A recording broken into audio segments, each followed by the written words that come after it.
জন্মস্বত্ব অধিকাৰ, এই অধিকাৰ যেতিয়ালৈকে আমি নাপাওঁ তেতিয়ালৈকে আহোম জনগোষ্ঠী কেতিয়াও এক নহয়।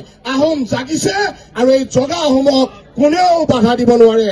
বালিৰ ভেটাৰে যদি তোমালোকে ভাবিছা আহোম জনগোষ্ঠীৰ সংগ্ৰামক বাধা দিব পাৰিম বুলি, তেনেহলে তোমালোকে ভুল ভাবিছা। দিল্লী দিছপুৰৰ কলীয়া ডাঙৰে আহোমৰ এই উদিত কণ্ঠক কেতিয়াও ৰুদ্ধ কৰিব নোৱাৰে। এই কথা বিজেপি চৰকাৰে জানি লোৱাটো দৰকাৰ, হয় নহয় ৰাইজ?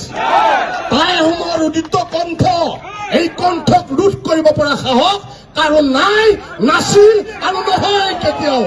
এই কথাটো আজি আমি ধেমাজিৰ ঐতিহাসিক কাছাৰী ময়দানৰ পৰা সেইসকল আমাৰ জনজাতিকৰণৰ বিষয়টো বিৰোধীসকলক ইয়াৰ পৰা সকীয়াই দিব বিচাৰিছো।